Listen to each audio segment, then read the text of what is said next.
person, who had no other connection whatever with the affair than what her heart gave him with everything that passed, Elinor forgot the immediate distress of her sister, forgot that she had 3 letters on her lap yet unread, and so entirely forgot how long she had been in the room, that when, on hearing a carriage drive up to the door, she went to the window to see who could be coming so unreasonably early, she was all astonishment to perceive Mrs. Jennings's chariot, which she knew had not been ordered till 1. Determined not to quit Marianne, though hopeless of contributing, at present, to her ease, she hurried away to excuse herself from attending Mrs. Jennings, on account of her sister being indisposed. Mrs. Jennings, with a thoroughly good-humoured concern for its cause, admitted the excuse most readily, and Elinor, after seeing her safe off, returned to Marianne, whom she found attempting to rise from the bed, and whom she reached just in time to prevent her from falling on the floor, faint and giddy from a long want of proper rest and food, for it was many days since she had any appetite, and many nights since she had really slept. And now, when her mind was no longer supported by the fever of suspense, the consequence of all this was felt in an aching head, a weakened stomach, and a general nervous faintness. A glass of wine which Elinor procured for her directly made her more comfortable, and she was at last able to express some sense of her kindness, by saying, "Poor Elinor, how unhappy I make you!" "I only wish," replied her sister, "there were anything I could do which might be of comfort to you." This, as everything else would have been, was too much for Marianne, who could only exclaim, in the anguish of her heart, "Oh, Elinor, I am miserable indeed!" before her voice was entirely lost in sobs. Elinor could no longer witness this torrent of unresisted grief in silence. "Exert yourself, dear Marianne," she cried. "If you would not kill yourself and all who love you, think of your mother, think of her misery while you suffer. For her sake you must exert yourself." "I cannot, I cannot!" cried Marianne. Leave me if I distress you. Leave me, hate me, forget me, but do not torture me so. Oh, how easy for those who have no sorrow of their own to talk of exertion! Happy, happy Elinor, you cannot have an idea of what I suffer." "Do you call me happy, Marianne? Ah, if you knew! And can you believe me to be so when I see you so wretched?" Forgive me, forgive me." Throwing her arms round her sister's neck. "I know you feel for me. I know what a heart you have. But yet you must be happy. Edward loves you. What, oh, what can do away such happiness as that?" "Many, many circumstances," said Elinor solemnly. "No, no, no!" cried Marianne wildly. "He loves you and only you. You can have no grief." "I can have no pleasure while I see you in this state." "And you will never see me otherwise. Mine is a misery which nothing can do away." "You must not talk so, Marianne. Have you no comforts, no friends? Is your loss such as leaves no opening for consolation? Much as you suffer now, think of what you would have suffered if the discovery of his character had been delayed to a later period, if your engagement had been carried on for months and months, as it might have been, before he chose to put an end to it. Every additional day of unhappy confidence on your side would have made the blow more dreadful." "Engagement?" cried Marianne. "There has been no engagement." "No engagement?" "No, he is not so unworthy as you believe him.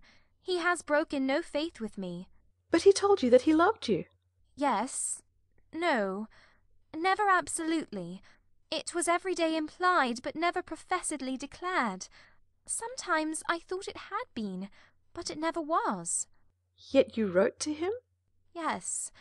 Could that be wrong after all that had passed? But I cannot talk." Elinor said no more, and turning again to the 3 letters which now raised a much stronger curiosity than before, directly ran over the contents of all. The first, which was what her sister had sent him on their arrival in town, was to this effect: Berkeley Street, January.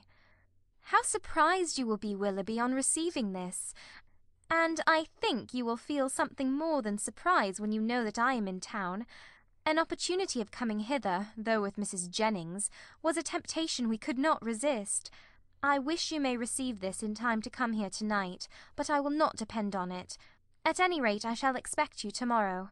For the present, adieu. M.D.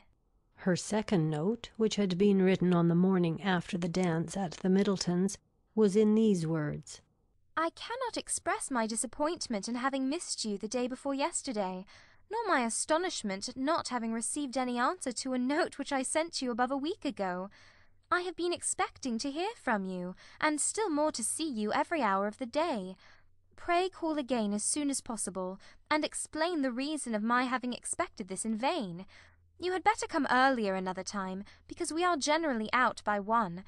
We were last night at Lady Middleton's, where there was a dance. I have been told that you are asked to be of the party. But could it be so? You must be very much altered indeed since we parted, if that could be the case and you not there. But I will not suppose this possible, and I hope very soon to receive your personal assurance of its being otherwise. M.D. The contents of her last note to him were these: What am I to imagine, Willoughby, by your behaviour last night? Again I demand an explanation of it. I was prepared to meet you with the pleasure which our separation naturally produced, with the familiarity which our intimacy at Barton appeared to me to justify. I was repulsed indeed. I have passed a wretched night in endeavouring to excuse a conduct which can scarcely be called less than insulting. But though I have not yet been able to form any reasonable apology for your behaviour, I am perfectly ready to hear your justification of it. You have, perhaps, been misinformed, or purposely deceived in something concerning me, which may have lowered me in your opinion. Tell me what it is, explain the grounds on which you acted, and I shall be satisfied in being able to satisfy you. It would grieve me indeed to be obliged to think ill of you, but if I am to do it, if I am to learn that you are not what we have hitherto believed you, that your regard for us all was insincere, that your behaviour to me was intended only to deceive, let it be told as soon as possible. My feelings are at present in a state of dreadful indecision. I wish to acquit you, but certainty on either side will be ease to what I now suffer. If your sentiments are no longer what they were, you will return my notes and the lock of my hair which is in your possession. M.D. That such letters, so full of affection and confidence, could have been so answered, Elinor, for Willoughby's sake, would have been unwilling to believe. But her condemnation of him did not blind her to the impropriety of their having been written at all, and she was silently grieving over the imprudence which had hazarded such unsolicited proofs of tenderness, not warranted by anything preceding, and most severely condemned by the event, when Marianne, perceiving that she had finished the letters, observed to her that they contained nothing but what any one would have written in the same situation. I felt myself, she added, to be as solemnly engaged to him as if the strictest legal covenant had bound us to each other. I can believe it, said Elinor. But unfortunately he did not feel the same. He did feel the same, Elinor. For weeks and weeks he felt it. I know he did. Whatever may have changed him now, and nothing but the blackest art employed against me can have done it, I was once as dear to him as my own soul could wish. This lock of hair, which now he can so readily give up, was begged of me with the most earnest supplication. Had you seen his look, his manner, had you heard his voice at that moment? Have you forgot the last evening of our being together at Barton? The morning that we parted, too, when he told me that it might be many weeks before we met again. His distress. Can I ever forget his distress? For a moment or two she could say no more, but when this emotion had passed, she added in a firmer tone, Elinor, I have been cruelly used, but not by Willoughby. Dearest Marianne, who but himself? By whom can he have been instigated? By all the world rather than by his own heart. I could rather believe every creature of my acquaintance leagued together to ruin me in his opinion, than believe his nature capable of such cruelty.